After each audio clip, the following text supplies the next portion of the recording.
here today. We have such a great turnout, and I really appreciate you being here. And you know, it's so close to Chinese New Year, and right after 2012, we just have this little window of opportunity to have an event like this here today.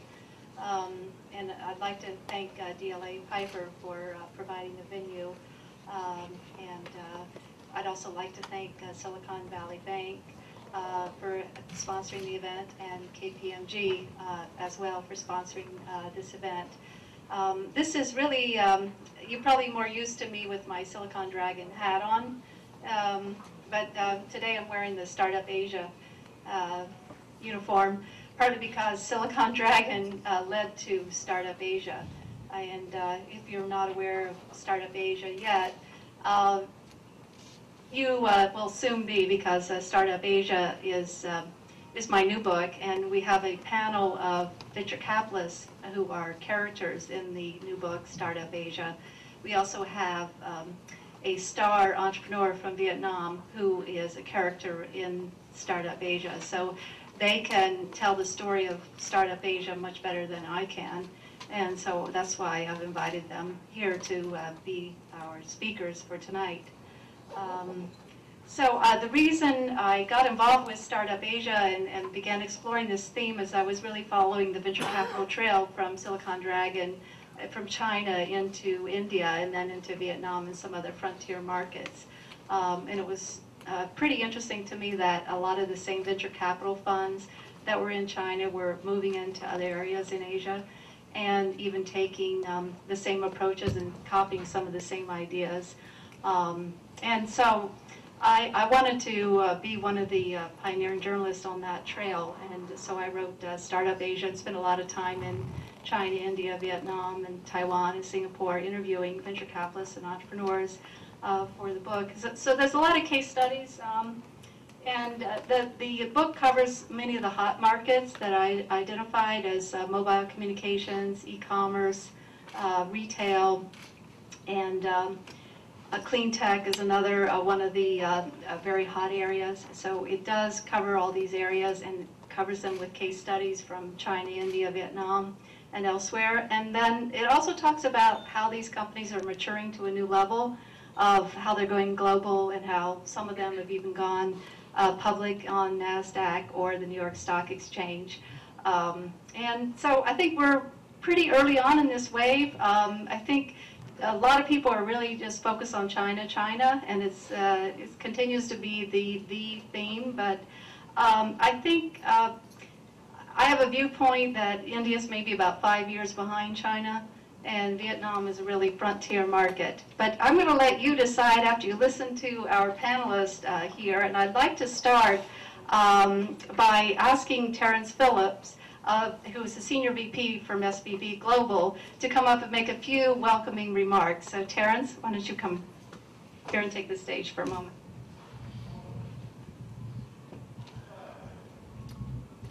So it's a pleasure to be here, Rebecca, and we've supported your events before, and I think the perspective that the VCs that will be sitting up here in front of you give is the true gold here tonight. It's definitely inside the book, but hearing it firsthand is definitely a gift. Rebecca had asked me to share a little bit of my perspective, which, you know, the only perspective I really get is I've had a nice seat at the table and the opportunity to see this firsthand. So in 2003, 2004, Ashwin Lalani with Silicon Valley Bank took a first group of US VCs into India. 2004, we did a trip into China. And since then, I've been working for the bank over there, helping develop our relationships with the firms themselves. You know, some of the obvious, you see the macroeconomic trends, and you see some of these big highlights. You know, you want to talk about the RMB funds, the IPOs, some of the successful clones. But I think the stories that Rebecca highlights in her book, it's the individuals. What made Silicon Valley great were the individuals. They were a gift to us from all over the world. It wasn't just the native Californians that made Silicon Valley great. And as you see the returnees going back to these exciting markets with some of the lessons that they've learned, whether it was here, whether it was in other markets, whether it was in Europe, taking those lessons into this wealth of opportunity that is Asia, not just China, but India and Southeast Asia.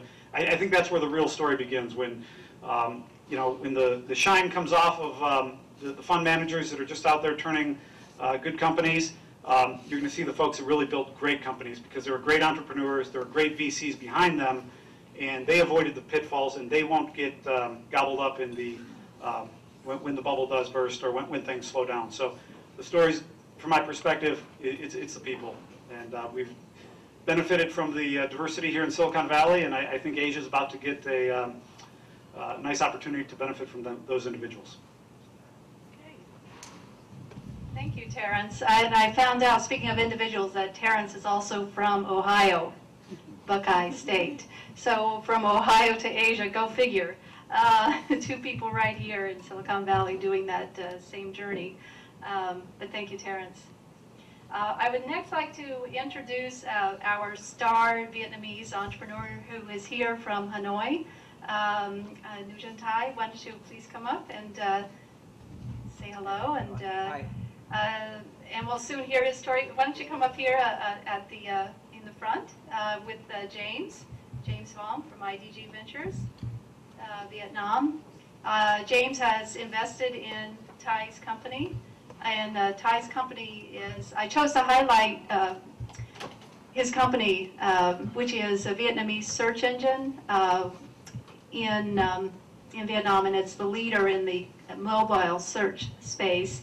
And I chose to highlight this company, and not only because of Thai as an entrepreneur, but because it's an interesting business strategy, business model. That they have conquered the mobile search market in Vietnam. And Thai is one really gutsy entrepreneur who managed to, should I tell it now, turned down an offer from Google a couple years ago when his company was really, really young, startup. And I think Thai is just very representative of the kinds of spirited young entrepreneurs that we're seeing in Vietnam today. Remind me very much of what I saw in China 8 years ago, 10 years ago. So we're going to do a little tech chat now to ferret out some of the strategies that Thai is using in Vietnam to get ahead, and also to delve into his personality a little bit as well to find out what makes you tick. So anyhow, let me come over here and okay, we'll have Thai a little. Okay.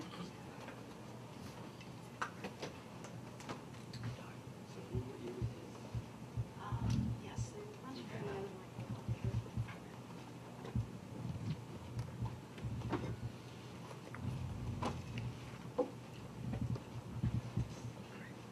It's so quiet in here.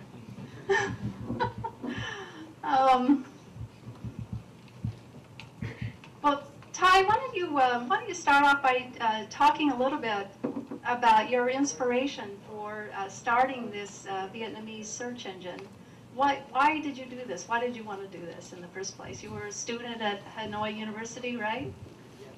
Okay, so tell us more. Hi everyone. Hello. Hi everyone. I wish you have a great night with us. I'm Thai, spelled Thai, from Vietnam. So I was born in '83.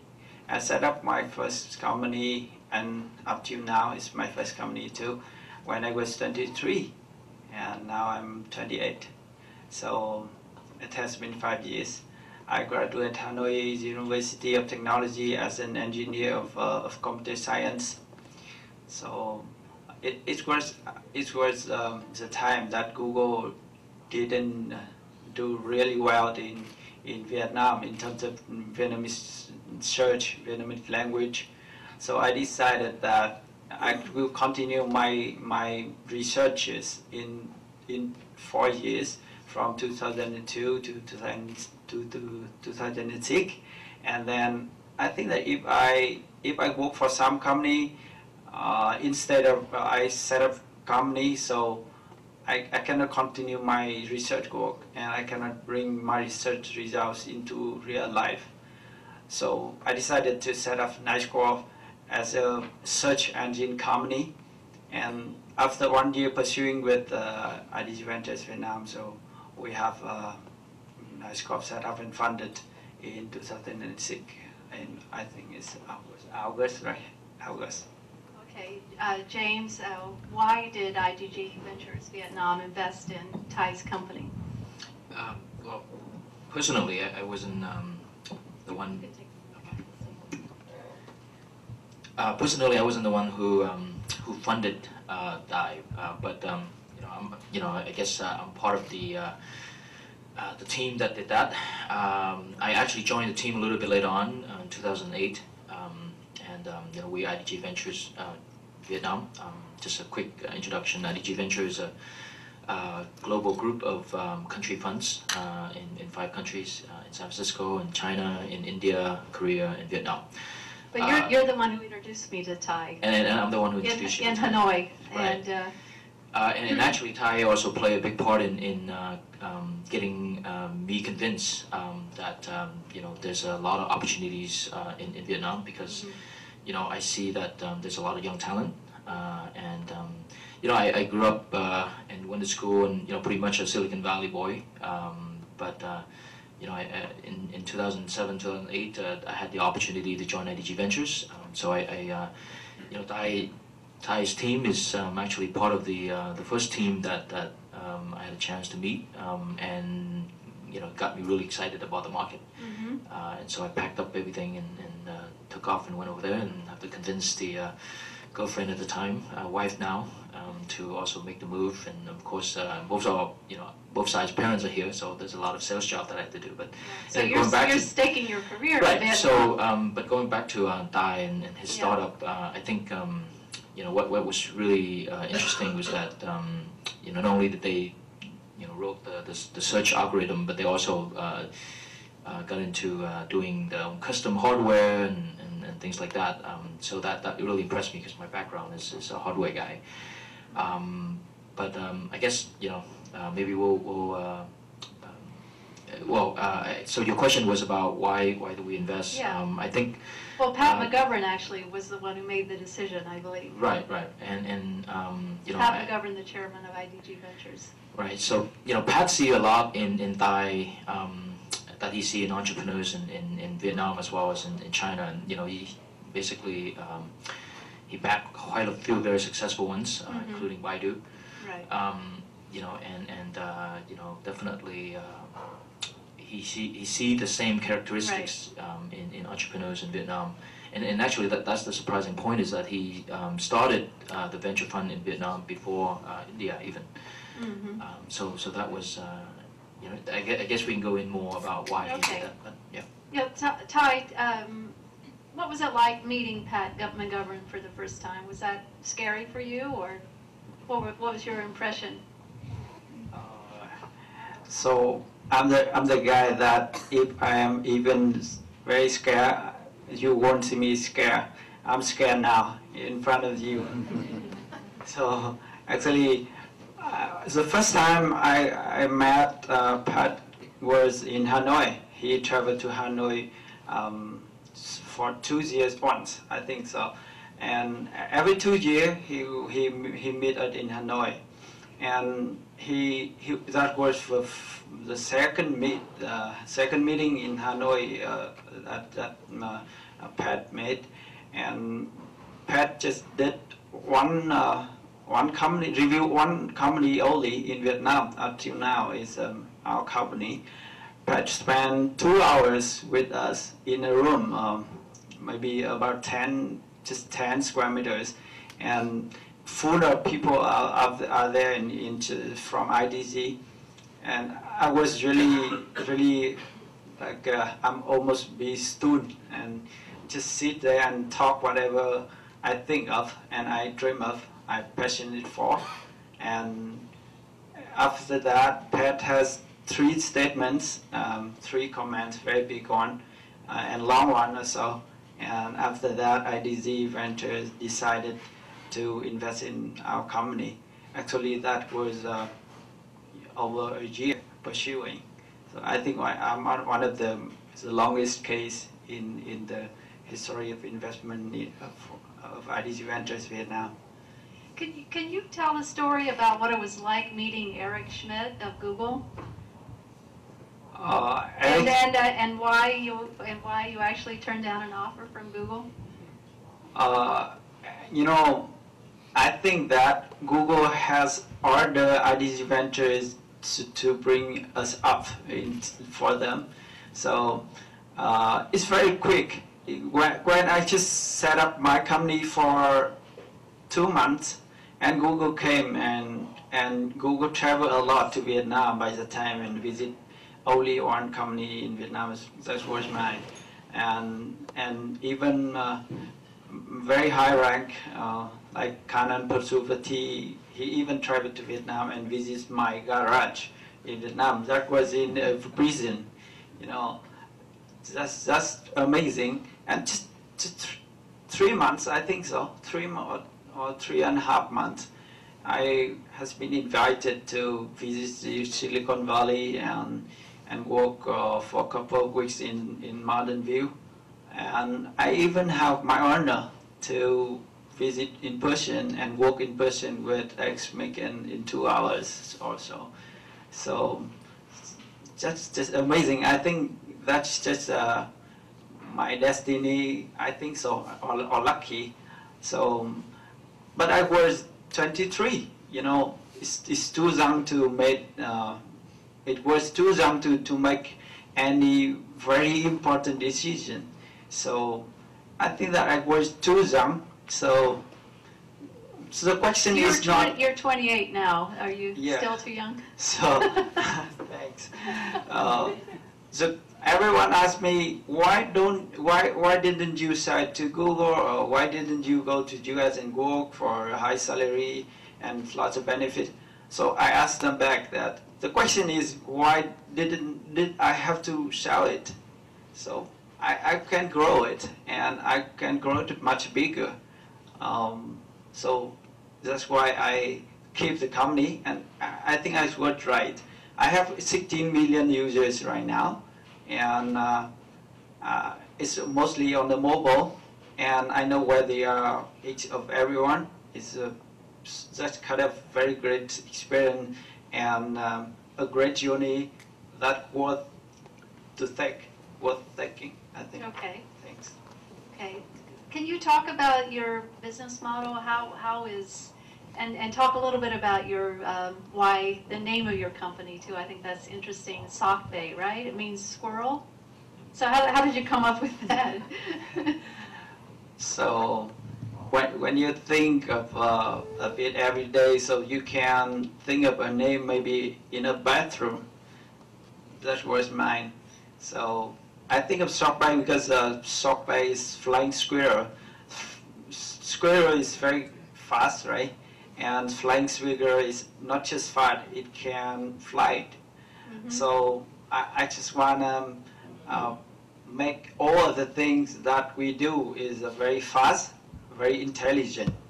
So very, also besides that, it's very cute, you know. That's true. So no one can deny a squirrel. It looks so cute. So I hope that everything I make is cute like that. And our business model is pretty weird from in terms of the Silicon Valley did. That mostly people here depends on the ads. But we actually, vice versa, we depend on the content selling, and we have a portion of the ads. You know, after first 2 years, we follow the Silicon Valley model that we focus on building a very great application and website that millions of people will access it. And I propose the deals, the inventory to the advertisers and media agencies. But no one uses it. In Vietnam, it was pretty tough to show any piece of ad because the whole market is pretty. It's just a piece of the cake in here in the U.S. So that I think that if I continue that direction without looking at our environment, so I changed the model to making a very crowd community, but sell to every one of them some direct value, some like a music or pictures or some special service with a very small fee. So mostly 90% of the revenues come from that, and 10%, 10% just growing in the last 2 years is ads. So we are actually selling the mobile ads mostly, because many companies with very advanced, they know what the digital ad is, and they buy the mobile ads more than the web ads in our company. So that's the model. Thanks. Okay, thank you. James, what do you think is the outcome, the future for Ty's company? I think the future is very bright.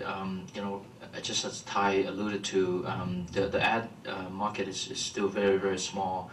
A very small percentage of the overall ad pie. That's going to continue to grow as we've seen in other markets. And so, I think, and mobile obviously is going to be, the more, prominent device that people access the internet, especially in emerging markets, where not everybody has a PC at home, but everybody has a phone, and actually everybody's aspiring to a smartphone. I think, Vietnam probably has a very high volume of cracked iPhone and other Android devices. So Thai is definitely looking very long term and trying to be sort of ahead of to be where the puck is going to be at. Is there any kind of deal with Facebook in the works? No, I don't think so. I heard rumors about that, but maybe not true. We can't talk about that. You can't talk about that. Okay. All right. Well, good. Ty, do you have anything you want to add about what your dreams are for the company? So as a young entrepreneur, so I dream a lot, So what I'm dreaming the most is for our community, with everyone, entertain and use the internet their own way, even the search on the mobile. So actually, I had a question from your guest just over the gate that asked me what's the most different from the mobile search and the search. Okay. So the mobile search and the search is quite different to our discoveries recently, because the mobile search is the most interesting thing that is personal. Mobile is personal. You cannot land it your phone even to your wife. So you cannot keep it out of reach. So the most different thing that we are doing right now for the community that other ones like Google and Yahoo or Bing doing now is we keep the search more personally. They can. So we applied a new technology that we invented recently that is called the behavioral targeting technology, that based on the personal profile, based on the history of usage, and based on the preference. So everything that we shoot into the user screen are very personalized. That picture of everyone is very different. So to do that, we have applied very sophisticated technology in linguistic analyzing and modeling. So we dream that we can deliver those technologies successfully into millions of people, and I dream of a community of hundreds of million people, not just 15 right now. Okay. So do you dream of being somebody like Mark Zuckerberg then, of Vietnam? Or of Asia? Wow, very tough question. Because I don't need to be Mark Zuckerberg. I heard that in 100 advice to entrepreneur, there's one sentence that you don't need to be Mark Zuckerberg or Bill Gates. You just sell the first startup. So I dream of a big dream, but Mark Zuckerberg is dreaming of something else, like a social network. He connects everyone, and he keeps everyone posted about their relationship. But whatever I dream of is just around the information. So we have a very deep enthusiasm, deep passion on the processing the data, and then let the information come out of it and make it valuable to whatever people wish for. Okay. Thanks. So maybe more like a Robin Lee of Baidu then? Okay. Well, good. Let's give Ty and James a big hand. They're here from Vietnam, flew in particularly for this program, and we're really happy that they're here, and thank you so much. Thank you very much, and I wish you again have a great night. Okay. Thank you, Ty. Thanks, James. So next we're going to segue quickly into our venture capital panel. So I'd like to invite the venture capitalists to come up here and take a seat. That's Tim Chang and Bill Tai, I see, and Kabir is here, and Kumar is here, and Naren's here, and Peter Wagner.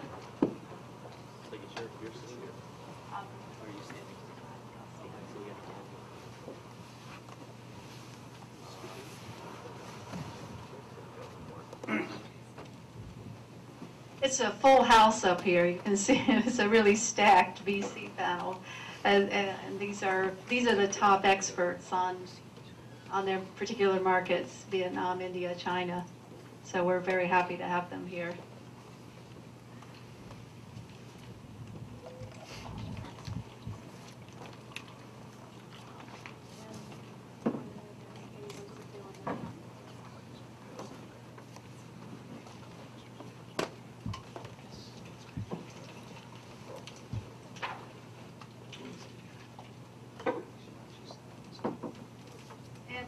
To introduce the VC panel, I would like to invite Gary Matuszak up here to the podium to say a few words about the importance of venture capital in China, India, Vietnam, and the other frontier markets and emerging markets of Asia. So Gary, please, I welcome you. Thank you. Thank you. I won't try to take a microphone. I think we're running short. Rebecca asked me just to say a few words to sort of frame the discussion, not necessarily to introduce the panelists, because I know she's going to do that and moderate the panel, but to kind of put my perspective on what's happening throughout Asia and the importance of the venture capital.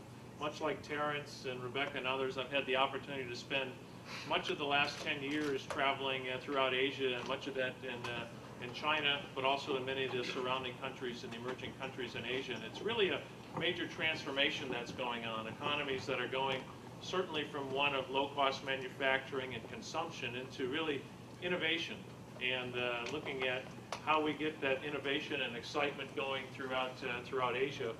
I look at China, for example, and the support that the government has given, and the infrastructure that's being provided in many of the technology parks, the tax incentives, the access to capital through many of the gentlemen and the funds that are represented up here, and actually access to liquidity through the U.S. markets and through the Hong Kong markets, and that's being replicated throughout other countries in Asia. Certainly, India, as Rebecca said, from an infrastructure standpoint, is probably 4 or 5 years behind, but certainly the level of excitement that exists in those countries reminds me of Silicon Valley in the late 90s. You go there, there's just a sense of energy that's there, and it consumes everybody you talk to. And I think that's what we're seeing. And the funds that are here, the access to capital is really, the match that's going to ignite the fire. And I think we're going to see that. We're already seeing it in China. We're seeing it in India. We heard Ty talking about Vietnam. There's no question that Vietnam is going to become one of the, maybe it's far off, but become one of the hotbeds of innovation as well.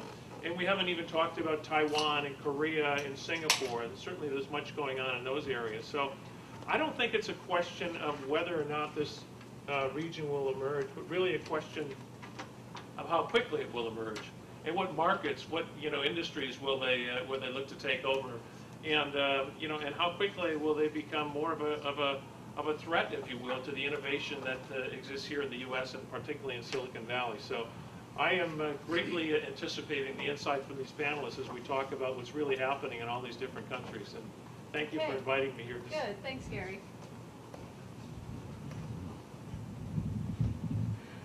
Now, I need a technology expert to tell me why this microphone was working 10 minutes ago and now is not working. Does anyone dare to step up? Let's just get you another one. I know. You can't hear me, right? On the mic. Good.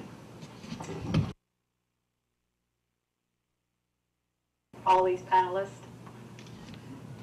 Nobody knows all of them. So, okay, I think I have a job cut out for me that I need to introduce them.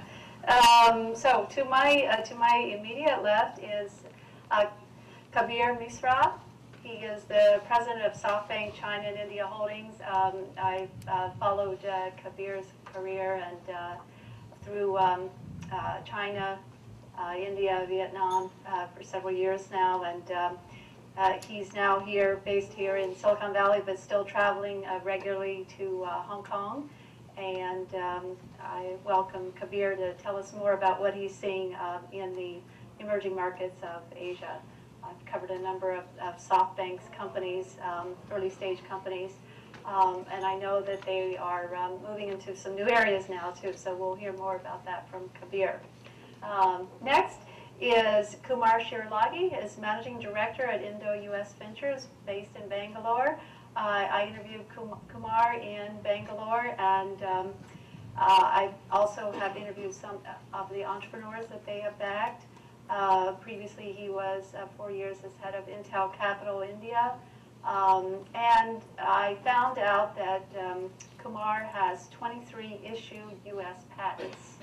I think that is quite amazing. So Kumar, thank you for being here. Naren Gupta is co-founder of Nexus Venture Partners. He's investing in India from Silicon Valley and Mumbai. He has a team in India. He has more than 20 years of experience investing in startups and fast growth companies in U.S. and India. He's a successful entrepreneur as well. Naren has guided me on the India trail, steering me to see some interesting trends that I write about in the book. So Naren, thank you for being here. Bill Tai, next, is general partner at Charles River Ventures, where he's invested venture capital in startups in the U.S., China, and India. It's a rare combination. His areas of interest range from digital media to enabling technology to web services.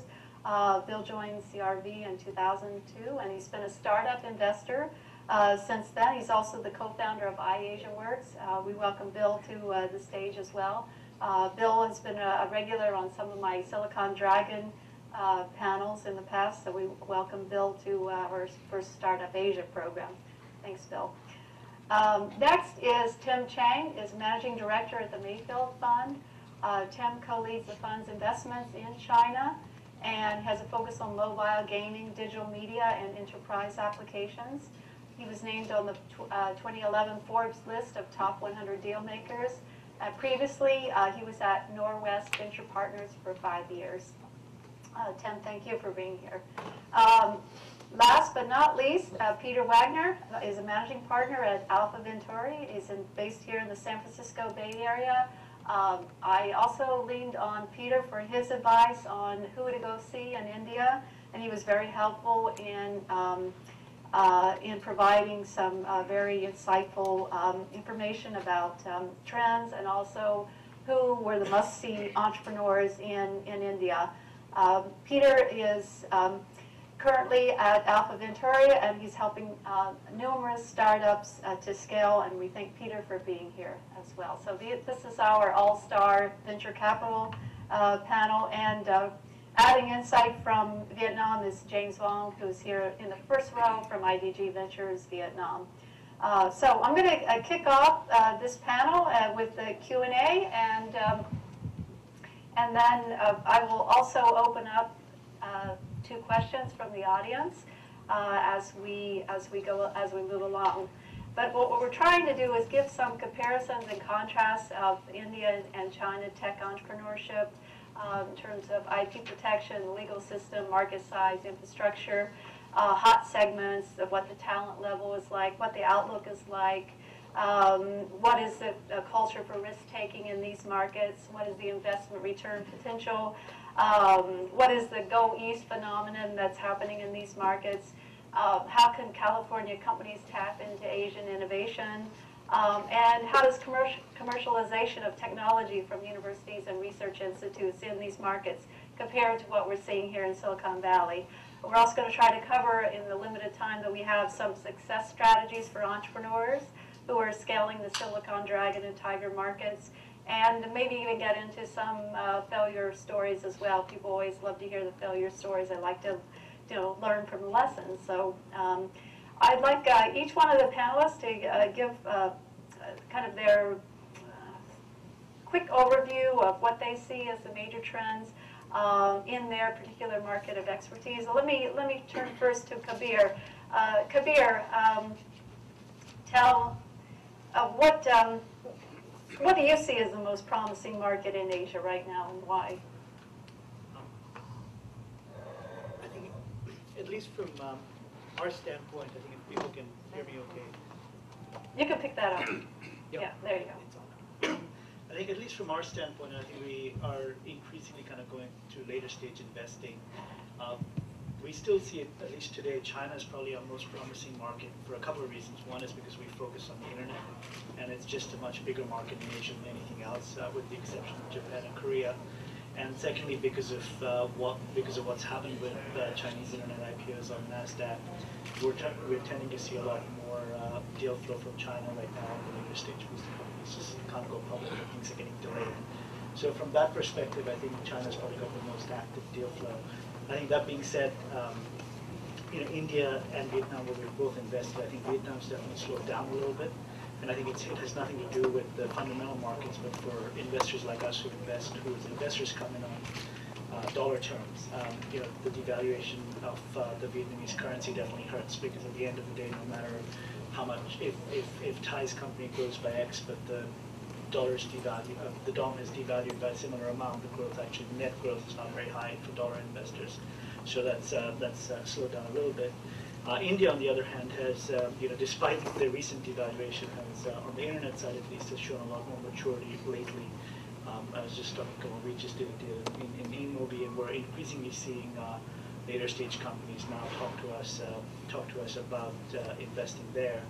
And it's also kind of a function of having more venture dollars at the earlier stage there now that there are more companies that are available to us at the later stage. So I'd say if I compare the three, I'd say China's the most interesting to us today, but that can change quickly, and I think it's not very far behind. I think maybe 5 years ago I would have said it was 5 years behind, but the gap's a lot closer now. Really? Okay. At least so it's moving pretty fast in terms then. of investing, interesting companies to invest in, maybe not in terms of the internet population. Okay. Kumar, do you agree with that India is behind China? So firstly, thanks for inviting me here. Yeah, sure, no problem. Honestly, I know little about other countries, although there are so many people here who know so much about India, China. I thought I'll talk about Vietnam today, right? But then, I think our exposure to China. So I used to be with Intel Capital prior to this, where Intel invests in 30 countries. So to some extent, I understand how somebody would look at India when they come down there, because they're always comparing with China, US, and so on. And sometimes the comparisons do not do justice, in my view. I think what I see in India is that there is tremendous amount of growth opportunity, and it is slow as compared to many other countries, and it is significantly behind compared to many other countries. But we see opportunity for investing and making a good return. A lot of people, when they come to India, and I know you've been there, and I'm sure a significant percentage of this crowd has come down to India. You see the traffic, things are not moving, and there are a lot of issues, water issues, electricity issues, and so on. But there are many creative solutions that come up for the Indian market that are worth betting on. And as we go through, we'll hear some of the kind of investments we make to address that. So when you are there and you see the excitement and the change that is happening, I think we feel there is tremendous amount of opportunity. But if you go from US and look at India and start comparing it, it gives you not an enthusiastic perspective. Mm-hmm. And change is what you have to see in India. And I believe there is tremendous amount of change that is going on in terms of the mentality of people on what they want to become and the opportunities that creates. Mm-hmm. I'll stay away from absolute comparisons, but I do say from a return perspective, it is possible in India to make the same kind of returns that you would make elsewhere. And like I mentioned, in Intel, where we have visibility to many countries, India was not behind. In fact, we were ahead, if not the leader in making the returns. Yeah, that's what I recall, is India was the highest achieving market in terms of returns for Intel capital, right? During certain periods, it was. So during the time that we were investing, we were certainly amongst the, I don't want to put the claim of best, but very high returns, neck to neck with China in that aspect. So people still put China first, and I mean, why is India kind of in the shadows? Naren, why don't you pass the microphone down? You can take it off the stand. Yeah, I think the way I look at it is India has a lot of problems. Infrastructure is very poor, government doesn't do anything, net negative for creating businesses and so on. But India also has a lot of advantages. English is a common language, IP protection is better. I think people in India have been entrepreneurial for 500 years without a break, so that culture continues in many ways. And so rather than comparing things, I think you have to kind of say what is the opportunity in India. China has been a lot of oriented towards internet, a lot of local businesses for consumer applications and so on. Yeah, how was the market opportunity different? I think it's, India is going to be always be different. I think from India, you're beginning to see very, very innovative technology companies come out. So I would say in the last 2, 3, 4 years. Before that, it was all oriented towards outsourcing and so on. So I would say that you're going to have next Skype or next Google even come out of India. It's very likely, well, maybe not next, but something like that in the next 5 or 10 years. Much more likely from India than perhaps other places. So my view is very simple, that if I'm going to invest in India, I have to look at India from the India lens. Infrastructure is what infrastructure is. Labor laws are what the labor laws are, and you can't really change them, but you can really leverage them to your advantage. I think done right, you can get great returns anywhere. I don't care where you are. You can go to Africa and you can get great returns. So I think it's really a matter of what you do rather than where you are, in my opinion. And I mean, I would say, India feels more like, I started the company in 1980, in California, took it public and all that. It feels more like the 80s in India right now. Very early stage, very disruptive kind of thinking. But if you look at the next 5 or 10 years, it has tremendous opportunities. I don't know if it's better than China or Vietnam or not, and I don't even care for that matter. What are some of the star companies that you see coming up? Well, we had a company we sold recently. We started a company called Cluster, very innovative storage company for scale-out storage, very low cost. Okay. 75% lower cost. Indian companies are going to be about speed, about cost, about manageability, and things like that. They're not going to be the latest, making different kind of semiconductors or whatever. So I think you could do in India what you do in India better. You don't really go and start competing with Silicon Valley or China or anywhere else. And I think if you do that, you will do just fine. I mean, I would say it is more a reflection of our capability, and the capability is more importantly for entrepreneurs. I think you can create great returns anywhere, in my opinion. And to some extent we have done that. So I think the key is to not copy the China model for India or the US model for India. Learn from it, of course, but modify it for the Indian environment. India is a tough environment to operate in. While you are there, you know how bad the traffic is. But you know, you have the advantage. Somebody is driving you, you open up your laptop and make your phone calls, and it looks like your office. So it's no big deal. I mean, you know, you can get all bugged by the bad traffic, or you leverage to your advantage. So, you know, I mean, my opinion is everything in life, you know, convert a lemon into lemonade. And you don't have the pollution to deal with. That's right. You know, I mean, you know, Beijing has its population, you know, has pollution, and you know, we have our own problems in Delhi and Bombay, but you know, I problems never really bothered me at all. So I think, you know, I see them as opportunities, because the thing is that every problem that's there affects our competition also, fortunately. So you know, and if you can find a better way to address the problem, you're going to beat everybody. And I can say without a doubt that some of the best technologies companies are going to come out of India. I mean, I'm making a very, very kind of, you know, Silicon Valley is the core of technology development, obviously.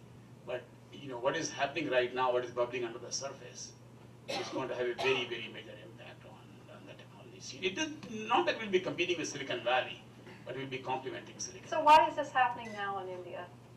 I think it's just that, you know, these things take time. You know, fortunately, I would say the growth in the outsourcing industry has gone down significantly. Mm-hmm. India has a lot of talent. Mm-hmm. And, you know, before there was easy money. I would say outsourcing is easy money. You know, you sell the product first, then you make it. But, you know, not in any investment. So I think we are fortunately at a point where the slowdown in outsourcing is really helping people focus on building products. And I wish, you know, it slows down even more so we can have more people, you know, go in the right direction. So it's really a kind of a evolution over time. Venture capitalists, I think, have helped. You know, we are willing to really risk our money. You know, but and through a couple of waves now too, a couple of cycles. Absolutely. But the most important thing is people have seen success in product companies. You know, we've had a number of product companies, not like Microsoft or Google, but you know, I mean, you take a company to a few $100 million or $1 billion in India. I mean, that's a pretty big success. And I think ultimately that motivates everybody else to say, hey, I can do it too. Yeah. And I think it's just these things take time. You know, why did Silicon Valley take 25 years before it became really hot in the late 90s? These things just take time. So I would say I'm pretty positive. I hope we venture capitalists don't mess things up, because we can, by overfunding companies and stuff like Getting too greedy, you mean? Getting too greedy, not letting the entrepreneurs run the company the way they should. Yeah. Putting too much money into companies. I tell everybody, you know, more companies have been killed by too much money than too little money, in my opinion. So, you know, I think we are our biggest enemies, I would say. You know, we destroy more companies than we care to admit. Bill, from your Silicon Valley perspective, you can put on your glasses and see China and India, right? And give us your viewpoint of are these markets going to compete with Silicon Valley in terms of technology innovations at all, or do they have any kind of story to be told against Silicon Valley or next to Silicon Valley? I don't look at it necessarily as a kind of comparing the markets. I think what is fundamentally different today than say 10 or 15 years ago is the granularity of the tech startup. I think if you clock back 10 or 15 years, I think most of the startups you'd see in the valley here were basic technology implementations. So whether it was kind of like a silicon thing or a router thing, but they required teams of 50 or 100 people that had similar educational backgrounds in one place to make something. And the product market fit was maybe a 5 to 7 year period that took $50 million. And I think because a lot of the technology now is so commoditized, the expression of a startup today is mostly user interface. It's kind of, you know, all the great market caps today are really just user interfaces to data coming off the cloud. So they're just, you know. Did everybody get that? So everything. Kind of a far out thought, right? Well, it is. You know, if you look at the market value of Facebook and LinkedIn and Groupon and Zynga, they're just user interfaces to bits, you know, to bits flying around in the air. So, so what that means is that the starting points of those are much more granular. You can start those companies with 2 or 3 people. Right. You can start them anywhere, and you can start them for a couple $100K. You know, and so I think in the last year I've I've committed to fund 3 startups in Australia, 1 in China, 2 out of Japan. I'm doing one with Naren out of Japan that's a Hadoop company. Oh, really? 3 guys. It's going to be profitable in March. They spent $80K, launched in, they started kind of in October, launched in November, and they're going to be profitable in March. So I think there's a lot of the cost of the barrier to entry is lower, and the winners win faster everywhere. And I think China is a unique market because of language and the regulatory barrier. I think India, while there's an Indian language, it is in English, so it's sort of munged with the rest of the world. So there's maybe a little more flow of business models and things like that. But if it's connected to an English language market, then there's a sucking sound to the center of gravity. Kind of liquidity point in a stock market is like that. China doesn't have that because there's a big firewall there. And I think the law of large numbers in both of those markets are amazing. I mean, Rebecca's been covering, she's been covering a company I funded 5 years ago. Maxbon? Yeah, 2 people, a couple million downloads. It's now 600 million downloads, 140 million monthly actives. It's been profitable every month for 4 years on really not much. They just kind of launched the right product at the right time. And when you talk about large numbers, you have to get to scale ahead of another company. And then when you talk about regulatory risk, 11 million members in something called Wangyu. Feels big in the U.S. terms, but it was a rounding error in its category in China, so it's an irrelevant company. And it was one of those guys that had sort of SMS value-added kinds of things, like the other company covered in our portfolio, Weber. Right. And so all of these things, there's a phrase, once bitten, twice shy. I was once bitten, but somehow I wasn't shy enough, and we funded Weberoo, and you guys may know Weberoo. Oh yeah, we know the name. Yeah, same. We decided to not fund them. So. Exactly. So Wangyu, just going back to the China thing, I won't talk about Weberoo so much because they're still in it. But yeah, Wangyu, when they launched, I think they launched a value-added SMS service in October of 1 year. By June of the next year, they were doing $700,000 US a month in revenue. And then the rules changed. And then they were at $40K a month with a cost structure built to $700,000 a month in 3 months. So that one, and so Weberoo's not in exactly the same shape, but Weberoo is sort of like a Twitter for India on feature phones. And so Good team, great team. Great team, great product at the right time, but the government wanted to get involved. So anytime you have that, you have a different set of risks than you do in anything you have here. So I think big markets, big opportunities, a very different set of risks. I think the experience, the evolution of management teams there is not what we're used to here. It's not that it's good or bad. There meaning China and India? Either. Yeah, either. I mean, the management teams are getting better and better at a faster pace than they had been, say, 10 years ago.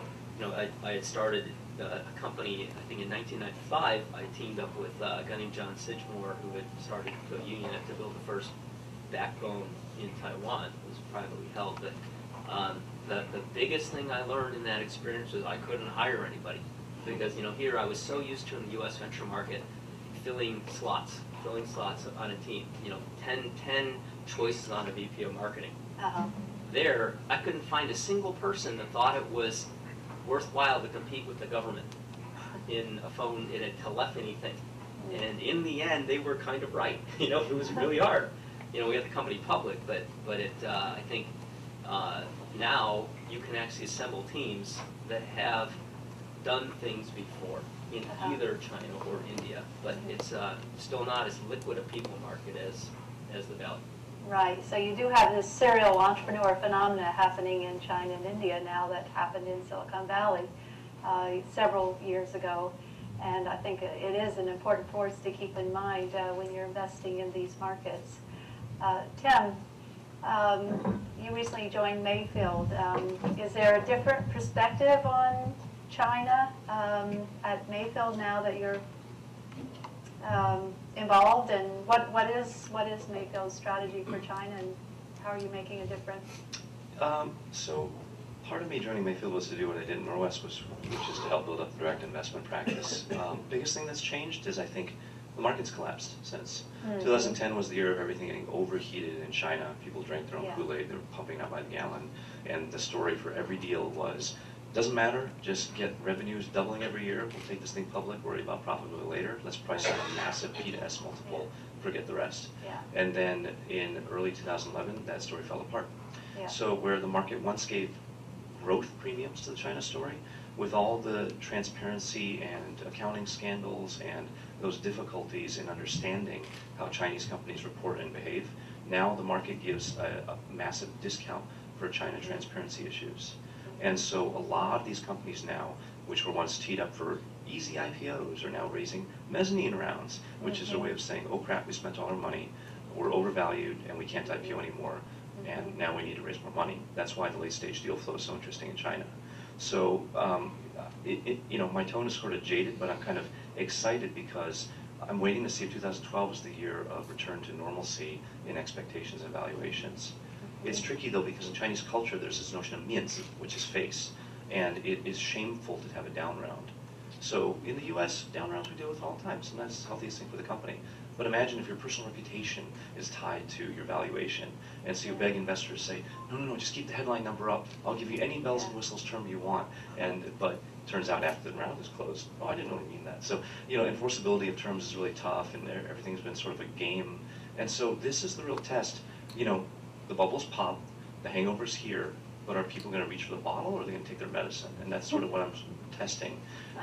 At the early stage, there's still a lot of froth in mobile and social, and people want to raise 10 million and 30 million pre-launch because one of Kai-Fu's companies did, and all that kind of thing. And then meanwhile, you know, Vankel, 360 Buy, all these stars of e-commerce were supposed to have gone public, they can't. Everyone's now looking at profitability. None of these companies are because they spent so much on marketing. That customer acquisition cost went through the roof, margins plummeted. They all, you know, kind of entered this Pyrrhic victory phase. And so that's the real test of what's going on in China. We're probably going to spend more time in China if the valuations return back to normal. And that's the opportunity I see, is a correction phase in China right now. How out of whack do you think those valuations became? An example, US e-commerce companies trade at 1 to 2x max revenue run rate. In China, deals are getting priced at 6 to 7x run rate on, let's call it 7 to 8% gross margins, massively negative contribution margins. And so your point of VCs killing companies is absolutely true. Why did this happen? Too many competitors got funded. The Tigers of the world, the hedge funds, everybody poured money into China and drive-by diligence because they wanted a piece of that growth story. And so they all just kill each other spending on marketing, driving margins down, and it just made it a very unhealthy market. I like that term, drive-by diligence, due diligence. Do you think that the valuations now of the publicly listed Chinese companies, what's your viewpoint on where they are right now? Is it deserved that so many of them are below their IPO price, or what's your viewpoint on that? Well, there's a cautionary tale of a company called Mecox Lane, which went public.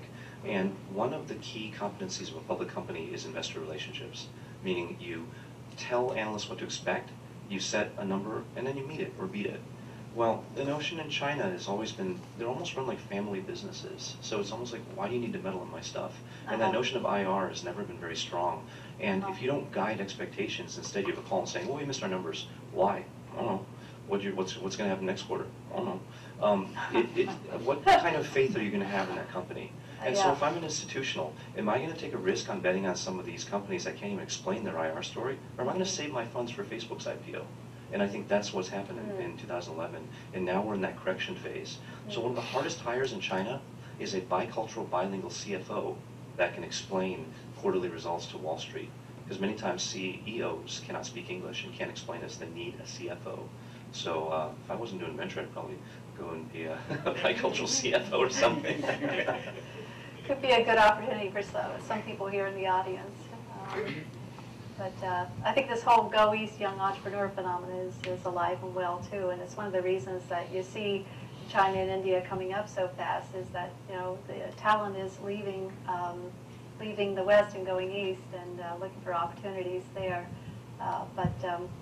Anyhow, Peter. I'll add one comment. I think in India also the valuations are out of line in my opinion, particularly late stage and in some cases even in early stage. And that's like kind of really destroys the company when you give them easy money. You know. So I think that's not just China, it's somewhat true in India as well. So that, it's a lot of the valuations are out of control. sort of like what we saw happen during the dot-com boom in Silicon Valley, or maybe is not it quite as that bad. Not quite as bad, but it seems like there's always one deal that's just as bad as the dot-com bubble of Silicon Valley. So. Okay. Peter, you've seen a lot of deals here in Silicon Valley and also in India, and what is your outlook? Well, before I get into that, I just can't let it go by the surprise the audience should have of a bunch of venture investors complaining that valuations are just too high. That's the normal. And Tim, it also occurred to me when you were saying that we needed sort of bicultural, bilingual CFOs in China, working with CEOs that can't speak English. I think that applies to a lot of U.S. tech startups as well. So there's commonality in all these markets, isn't there? When we were talking about this whole question of comparing China to India, and then of course then we're going to compare it to Vietnam and all these other things, I couldn't help but think how at the bottom, is that really the relevant question? I mean, unless you are, and raise your hand if you are a global asset allocator in liquid investments. So probably not, because I would say someone like that really needs to care about the sort of the reasonably short-term outlook between these markets. But the rest of us, assuming a bunch of you might be entrepreneurs, venture investors, a bunch of us are venture investors, I mean, we're stuck with committing to these markets for the long haul, because you really can't, graduate school one day, show up in a market the next day, think that you're up to speed, that you're really going to make a difference as an entrepreneur. And I'm somewhat speculating on that, but I really know that that doesn't work as a venture investor.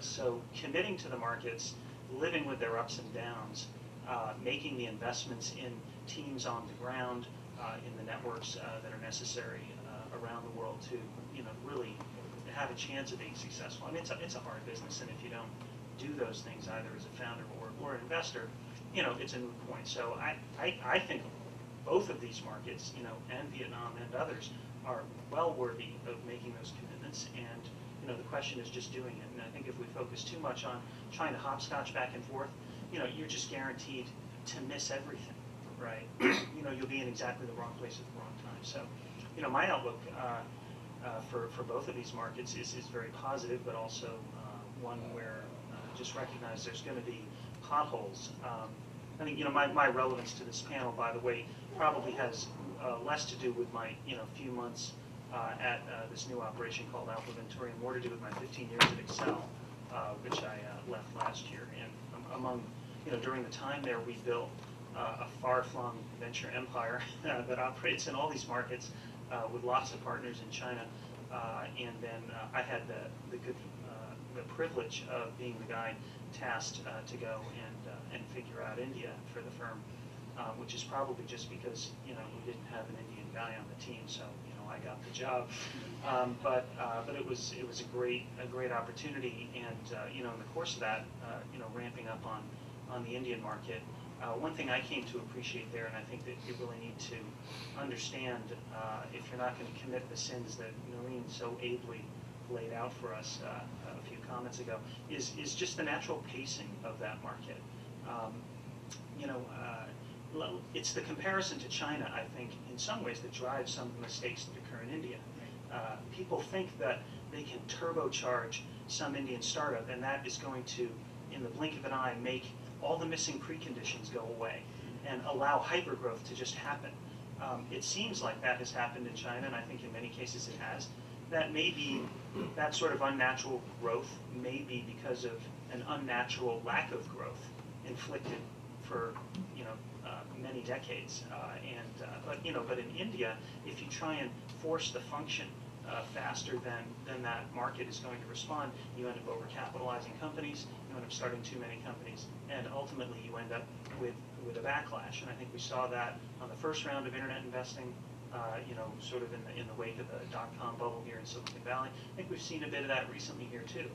Our team, when we started our India operation, and this I'm using the Excel we now, It was a team that I had found in 2007, and we raised their first fund in 2008. And in some ways, it was perfect timing for us because so much of the rest of the market had backed away from core internet sectors that had been successful all around the world, and you knew were going to be successful in India as well. But people had burnt their fingers, and so we were able to come in and make very attractive early stage investments in companies that have gone on to really be quite successful in sectors like e-commerce, for example, which many thought either, they were questioning, is this ever going to happen in India? There were all these questions about the payment structure and some of the last mile problems. And sure enough, if you look around now, I mean, the market has moved according to its own pace, and there's a lot of success coming out of a sector like e-commerce.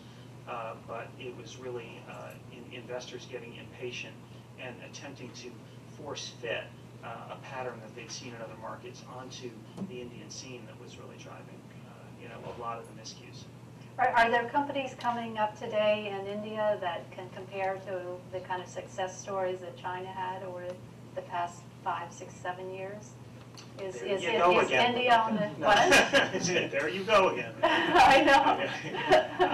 I think maybe they may end up being healthier in the long run. I mean, I can't help but be concerned that there might not be more of a boom-bust pattern in the China market. Not to say that we won't see that in India. We see that in the U.S. all over the place. But I think India will probably be characterized, for a million reasons, by somewhat steadier growth. And the highs may not be as high, the lows may not be as low. But there's over the long haul, I think there will be really significant companies coming out of it. There have been a lot of cycles in both India and China, and at one point the India venture capital market was larger than China's was in terms of the amount of financing that was going in. Yeah. But it seemed that and that was maybe like 1 or 2 years after the China hype cycle started peaking, right? That's true. So I believe, That's about 2007. I think that one of the main drivers for that capital influx had very little to do with India and a lot to do with China envy. If I can make a Yeah, comment sure. here. So I think you need to look at a bit of a historical perspective on how India evolved. I think essentially the venture investing in India started in the late 90s. A bunch of funds came together and they did make the investments. But the 2000 bust affected worldwide. And of course in the US it was a blip and then life went on afterwards. Well, they're still recovering, but it went on kind of. But in India, people came, they invested, and everything tanked, right? So it left a really bad taste. So the second wave really started in 2006, and again, it's a tryout phase. Now it's been 4 or 5 years. There are some early successes that people can talk about, but the fund returns and things, it's take another 2 or 3 years for people to prove out. But at least funds are coming to a stage where they need to now start second funds and so on. So you need to go out there and talk about it, right? So you look at that, I think it's not a done deal. I mean, it's going to take a little bit of time to establish. There are few early winners that you are seeing. And from a valuation perspective, I think, back in 2000, post the bubble, every company was evaluated. So there's a caveat here. So India is more of a services kind of story even at that point. And the pre-2000 product companies really got killed, or they morphed into services companies in order to fund the development. Otherwise, there was no money available. So the valuations were all based upon profit multiples. Maybe they were 20, 25, but still a profit multiple. Then it went to a revenue multiple over time. And they said, okay, if there is revenue, then we'll give a revenue multiple. And then next came the wave of, okay, companies in other countries are getting funded at market multiples, so there were arbitrary numbers. So the valuations got bloated during that time. And when the new set of wave of VCs came into India in 2005-06, a lot of companies did get done at those kind of multiples. And in a way, even if the business does well, there is no guarantee that the investment will do well. There's a number of companies that I write about in the book that I thought would have gone IPO already from India, but they are in a sort of a holding pattern, I guess, because the stock market is so negative. But what's your view on why these companies, what's happening with these companies like InMobi and Just Dial and several others that seem primed to go public? And maybe I can kind of give you, I think the Indian government knows how to screw things up really good, So there's a kind of a new regulation, I think 3 years back, Kabir, or something like that, that an Indian company can't go public in the US without going public in India first. And the Indian investors don't understand internet or technology. They understand, EBITDA and stuff like that for, manufacturing companies. And that makes it very difficult for companies like Just Dial to do anything. I mean, they're an India-based company. They can't go public in India and get a decent valuation. They can't go public on Nasdaq. At least China doesn't have that problem. You can go public on Nasdaq directly. So I think a lot of factors at play. But Indians are I would say, as Peter is saying, tend to be conservative in general, I think, and we don't want to take as much risk. So we don't want to have as high highs and, as low lows. But over the time, Indians are very kind of entrepreneurial, very, kind of make things work even in very adverse situations. So I think that's at least, I'm just speaking from experience here and from a lot of the mistakes that we've made. Also, is that we've found that in the companies that we've invested in between India and China, the entrepreneurs have tended to be much more longer-term thinking than, but with exceptions, like Alibaba is a clear exception where people are kind of a lot more longer-term focused than, and we've had that success in China. But in India, even in the companies that have failed, I think the entrepreneurs have been more resilient, and they've, instead of moving on to the next venture, and part of it is the availability of capital, part of it is a different notion of face, maybe, where it's not a notion of, I think the notion of face is not getting a down round, but the notion of face is shutting down your company. So entrepreneurs have been less apt to just close the company and go start a new company, but they've been more apt to kind of stick it out and try out a new business model or try out a new, so at least we found that just empirically, and in Vietnam, I think companies like Thai's company, for example, I'm pronouncing your name wrong, I'm sorry about that, but we invested just north of $1 million in 2008, 2009, and you've still got the money left. You haven't raised a single round after that. And I think we were having dinner with James, and James was telling him to spend more money, and he was saying no, right? so I think it's been quite amazing. I think we've had no ethical issues with any of our Vietnam companies. We know the growth's been slower, and the market's gone away. So one of the issues for us is liquidity, and how do we get that? So there's been two problems: liquidity and the exchange rate. But fundamentally, I think we've had no issues, and I think the quality of somebody like Thai or Bin, who's also young in our other company, I think they really want to go out and build kind of longer-term companies, and we've seen that. And I think so. One of our problems in China has been that the entrepreneurs have, when they start failing, they just leave and raise money from another venture capitalist and go try something different. And yeah, it's serial, but it's really bad for us because again, you've known me, I wasn't a venture capitalist by trade. So I made mistakes, and sometimes you want to work with the company and try to correct the mistakes, and we just didn't have that in China. We just had people get up and leave. And even people leave from our company and say, that, okay, I've made 3 bad investments, I don't want to be stuck with that track record, so I'm just going to go work somewhere else. I'll kind of tell you a couple of stories, actual stories from India. And my colleague from India is here, Sandeep, is visiting here, so I asked him to come here. He was one of the 2000 venture capitalists, E-Ventures that time. He funded 2 companies. One's called NetMagic and another one's called Make My Trip. And Make My Trip, which is now a very successful IPO, $1 billion market cap and so on.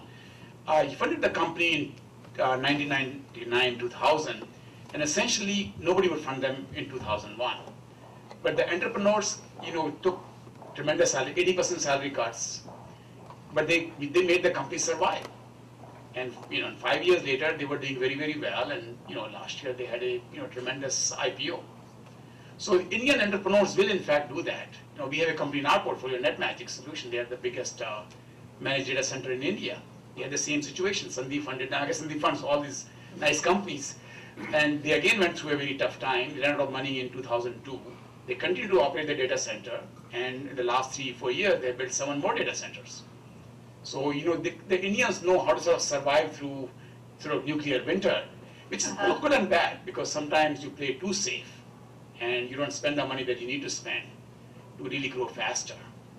But, it is absolutely true that, but neither of these entrepreneurs would consider leaving the company and starting another one, because they're not going to abandon ship. They are not going to give up. We've had our companies that haven't done well, they've stuck with it. And they're trying different things and trying to make money and kind of figure out a way. Okay. But I think Yeah. in our view, there are two kind of entrepreneurs that are out there in India. Because in India, there was no venture capital available for the longest time. It was all family-backed companies, and there you cannot lose the family money and then hang out in the family. So those guys are conservative. So they have to figure out a way to revive the company if it's going down. And so that's one set of entrepreneurs. Second ones are a lot of returning Indians and new entrepreneurs who are taking the VC money and so on. And they're, even VCs drive for growth and they go with it. So it can go bust, but at the same time, it has a huge chance of becoming something very quickly. So in our own portfolio and from the historical perspective, I know my colleague Vinod is here as well, is that we see two different kinds of sort of mentalities that are at work, and you need to figure out when you go into the investment what kind of an entrepreneur this is. Otherwise, if they go back into the shell when times turn tough, they do what we call the lifestyle company, which is great for them, that they take a salary and it goes on forever, and we sit there with no exit. Oh. How do you figure out what kind of entrepreneur they are from the get-go, from the beginning? How do you do that? So I think, like I mentioned, about 60% of our current portfolio companies are all sort of Western return. They see the opportunity there is, and how the VCs operate. And sometimes we work those things even into the agreement on how to push them. So these are sort of uniqueness to India. Like I said, you need to be there to understand what kind of terms that you need to get, how to drive that kind of growth. And to be fair, I think many of the newer, younger Indian entrepreneurs are also that way, that they want to go out there and drive the growth and give it the best shot that they can. Whereas if they came from, I think we were talking earlier, there is a lot of family influence in Indian companies. Even if it is started by younger entrepreneur, they are talking to their parents, the uncles, and they come into the meetings. And so, by the time you take everybody's opinion into account, it's difficult to come to a very rational sort of judgment. Wow. So why does a company like Make My Trip, why isn't it more high profile, like some of the Chinese companies have been? Maybe I can sort of talk about that a little bit. The market is smaller in India. So if you look at Seid, Chinese company, just sort of do a comparison of it, it's about 1/10 the size of Seid. Maybe 1/8 the size now. They're growing faster than Seid right now, so maybe they're 1/8 the size right now. And they probably have 1/8 the valuation. So I don't think it's really an unfair valuation that Make My Trip has. I think they are growing about 60-70% a year, because air travel and vacation travel in India is growing rapidly. So I think we are going to have that. But I think I would rather have a company like that is growing thoughtfully, growing with the market, taking advantage of the market, than having a sort of irrational growth. That's going to very expensive, and also ultimately it's going to cause a lot of problems. So we have a company called Via in our portfolio, which is sort of that. I think Make My Trip does a lot of international tickets. These guys are more focused on domestic. So they aggregate a lot of volume from small towns, small cities. And in the Indian side today, they need access to a travel agent. So these guys aggregate all those travel agents. And Indian economy is cash economy, a lot of cash transactions happen, and these guys enable that. So for that reason, the company has been growing nicely. They are a bit smaller than Make My Trip, but enormously profitable. They've always remained profitable in the last 3-4 years. So, but again, they have issues like Naren mentioned earlier on where to list, how to list in another country where you can get that premium, etc. So, those kind of thoughts are being discussed at the moment. Yeah. Kabir, you wanted to add something? No. I think it'd be interesting to get people's views on kind of one of the questions, especially also in China that you had posed, where I see, for me it's been a pleasure to be back here after 7 years in Asia, because everything's straight up and I know what I'm getting, I know what I'm dealing with. But when you see people going back, and is there a difference in the entrepreneurs between the homegrown ones and the ones that are now returning from the US? So that's one question. But I think one of the reasons I wanted to point out is that Indian companies are high profile, but it's just different companies like Infosys and Wipro, and those companies didn't have counterparts in China. We're just saying China's more because it's on the internet side. You've got That's true. India has the big outsourcing companies. But I think but China's even coming about in outsourcing. So I think that was so. I think it's just a question of the industry, and it's a matter of time.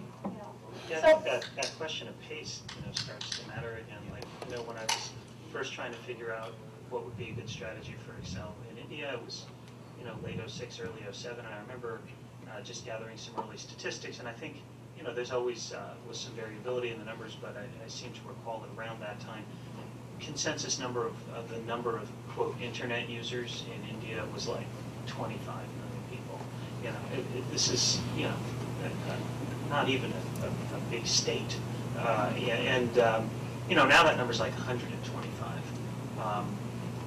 I remember reading in Times of India, like in my first hotel stay in Delhi, that folks were excited because the number of mobile users had cleared 160 million. I think now it's like over 800 million or something like that. And so you just have to, if you're just patient with the growth that's there, it gets really interesting really quickly. And I think it's that the lack of patience is where the trouble starts to kick in. I mean, we intentionally went very early with our strategy, which I remember being told by many of the established venture people in India at the time was a suicidal strategy. That early stage in India, like, come on, isn't it hard enough? And now we're gonna seed stuff and we're gonna go at the inception point. And I decided that was important for a couple of reasons. One was because that early stage position in the market has always been the most strategically valuable in every market, and we wanted to own that ground. The other, though, was just the type of entrepreneur that we were going to be working with. And so this whole commentary here about the family business and the dynamics there, well, when you're dealing with, a couple of kids out of IIT Delhi, a lot of those issues just kind of aren't at work.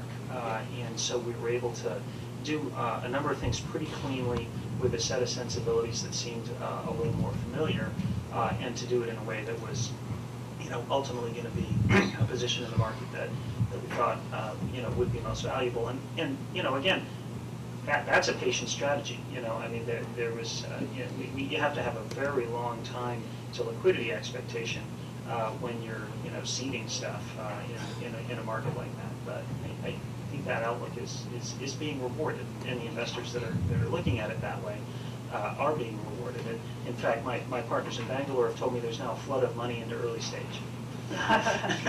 And in 2008 we were loons, and there's a fear that there won't be enough Series B and Series C capital for all these early stage companies that are getting funded now or have been funded in the past year or two. So sets it up well for you. I heard your comment, Kabir, how you've got a lot more inventory coming your way. So that's probably a good position to be in. But it's an interesting commentary on how the market's developing. Anyone else? Anyone in the audience have a burning question? Okay. Yes. Here? Sure, yeah. Could you just identify yourself, sure, please? My name's Daniel Morton. I'm based actually in Vietnam. So anyone on the panel has a strong view. What skill set do you think is most needed to go from Silicon Valley to the countries that you're focusing on? For entrepreneur or for a VC? No, for entrepreneurs. Did everybody hear the question? I think so, yeah. Okay, yeah, go ahead. I mean, what skill set would be needed? I think if you are going to operate in another market, you have to be extremely open to understanding that market very well. I think if you put the Silicon Valley hat on or a China hat on and go into India, you'll make mistakes. I think there is a lot of unique Indian aspects that you need to understand, appreciate, and then come to a conclusion to make investments in. So I'd say, I think it's a supple mind. I think that goes for everywhere, to be honest. I don't know if it's a skill set, but I would say humility. Yeah. Yeah, I would say humility and understanding the culture. I mean, we had a situation where we were interviewing somebody, and she brings her mother with her for the interview. I think you have to respect that, because the families really care about the kids and so on, rather than and in the US you will think the applicant doesn't know, can't do anything herself. So I think understanding the local culture and traditions and respecting them, as you said, is extremely important. And people have a reason for what they do. They're not foolish. I'd also say a long time horizon commitment to be in that region. It takes time to learn it, build your networks, etc. You can succeed. China has always been thought that, if you're not local, you'll never succeed. You can. but you got to make yourself a local. And so two of my best China deals ever were two foreign guys who don't speak a lick of Chinese, but they've been in region for almost 20 years. And so they transformed themselves into, essentially locals because they built their networks and everything else.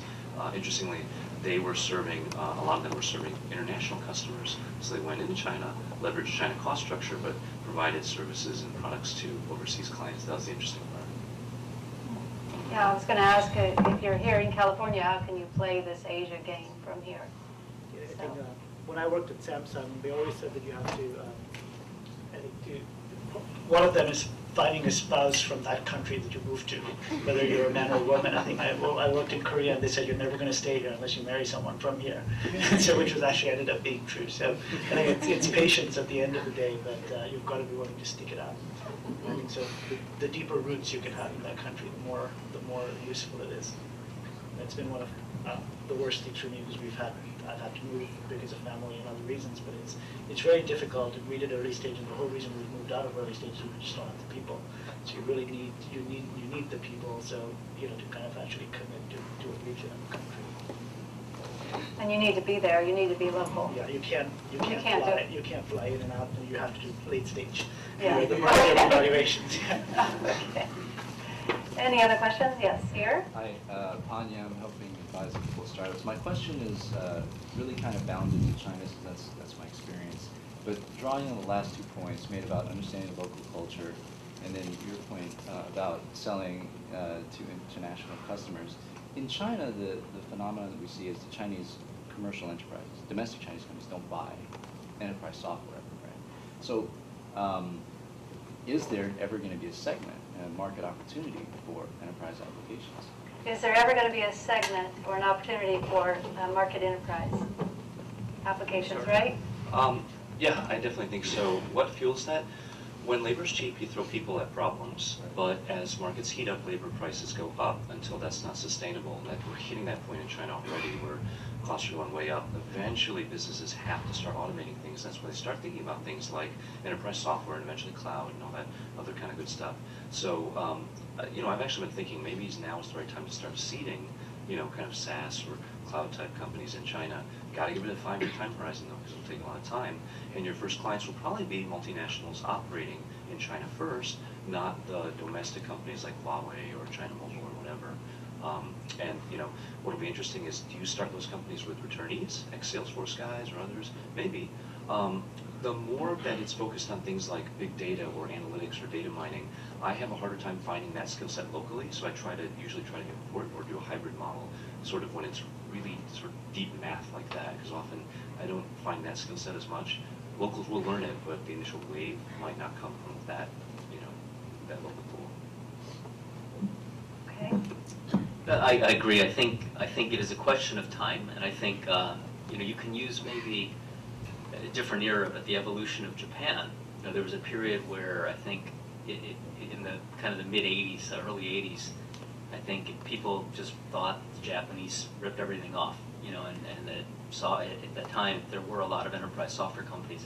It was a silicon era then, but everything seemed to be just copied and stolen. But as companies got bigger and became more international and had to protect their own intellectual property, they started to respect it. And I don't think anyone questions the integrity of the Japanese companies now. So I think ultimately that will happen because there are worldwide leaders, like Huawei is seen as a terror, looking backwards, kind of, a thieving kind of company, but they're becoming the world leader in a bunch of categories, and they're going to have to protect themselves. So I think the time is coming. Okay. All the way in the back? Lee from the Panel Group. A question for the China experts.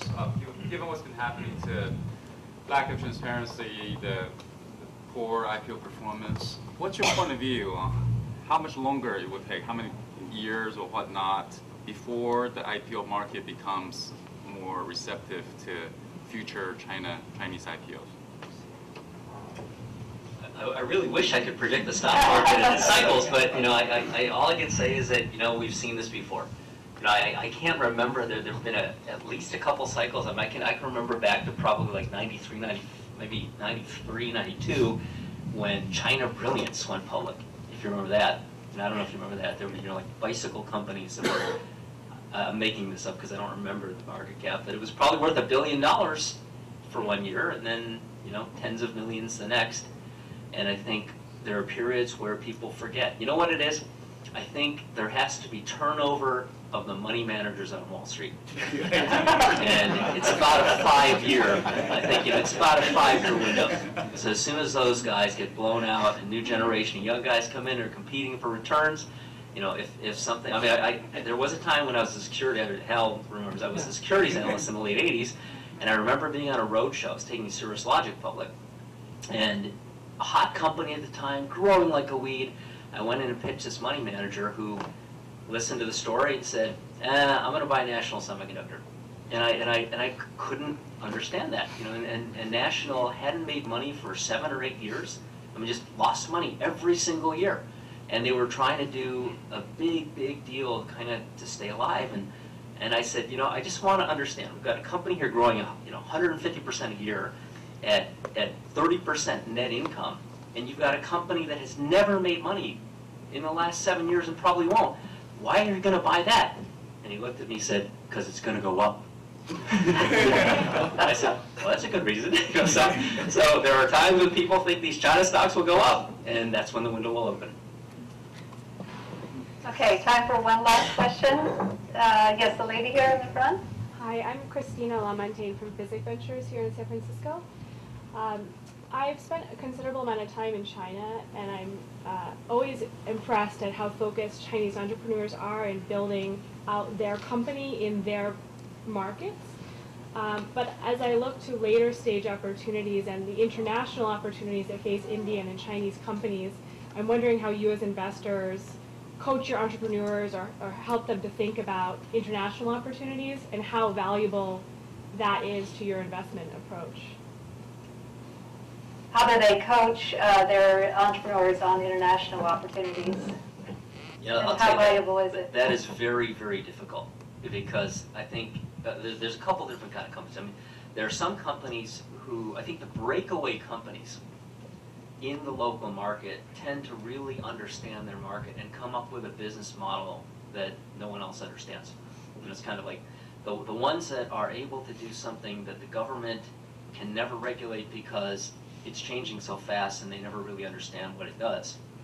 Though, like a QQ, those, or a Baidu at its time, those break out. And those have found great success in their own markets. QQ is used outside of China, but it's successful because it's in China. And as I've funded companies that have more international products, it's an interesting struggle, because the type of market, I'll talk about Maxon's struggle, big footprint in China, tens of millions of users outside of China.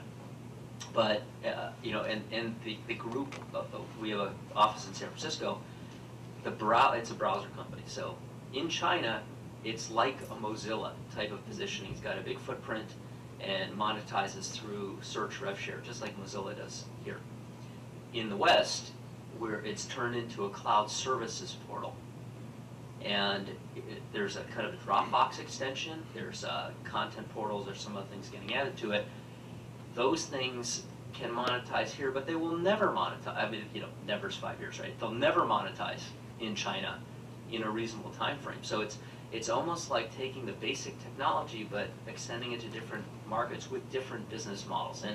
And the CEO understands that, but he understands enough to know that he natively himself can't come up with products and has to hire the right people. So I don't know that there is any real, every company's going to be different, and I think it's really kind of a function of what that product set is, and the company's willingness to bet part of its balance sheet on things that it may not understand natively.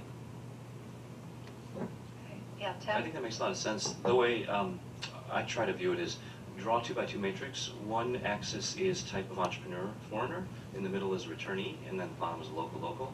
Then the other axis is target market, and it's either domestic market or overseas. Pick your quadrant, you probably stick with it. There's certain quadrants that are no man's land, foreigner coming in to sell domestic market. Unless you turn yourself into the equivalent to returnee, you're dead. If you're a local entrepreneur attacking overseas markets, you're toast, it ain't gonna work. And so then you play those other quadrants, and those are the ones that you've really got to pick what you're good at. If you become really huge someday, like Tencent, even they have opened big offices here, haven't been able to penetrate into Facebook, etc. What they can do is acquire or do strategic acquisitions. Best deal Tencent ever did was acquire Riot Games and brought that League of Legends game into China and pumped out like hundreds of millions of revenue on it. So that's one way they can play it.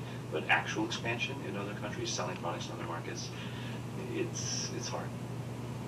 Yeah, it is interesting to see some of these Chinese companies setting up here in Silicon Valley and expanding, like Tencent and like HTC and Alibaba. I think it's a trend to watch. But I wanted to, before we end tonight, to thank everyone for being here, and we're also going to do a little door prize as well. So if you didn't drop your business card in yet, you still have one last moment to do that. And I'm going to ask Diana Ding to come up here and draw the winning card, and also to help us with a. Anyone else want to put their card in? Okay,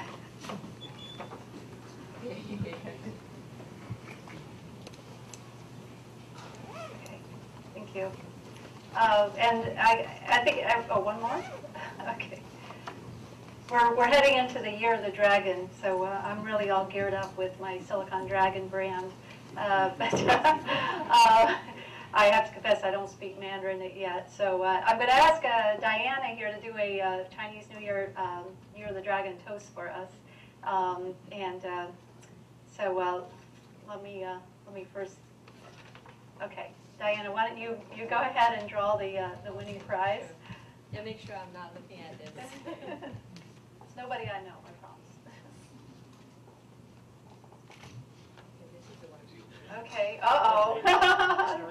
We have a speaker here, Naren Gupta, I think from Nexus. This was really a fixed prize, right? Okay, one more. Okay, one more. Okay. Oh my gosh, this is really fixed. This is James. And James already has a copy of the book, so one more.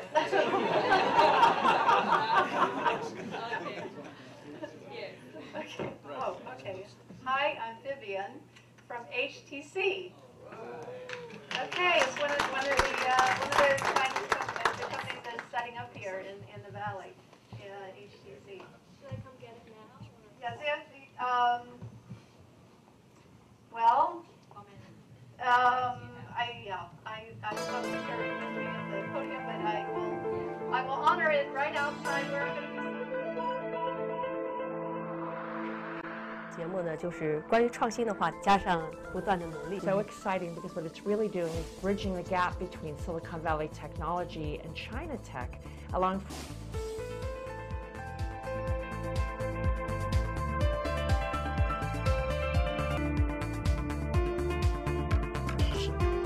你可以看到，就是说，尤其中国人的创业团队，内斗死掉的公司还是相当。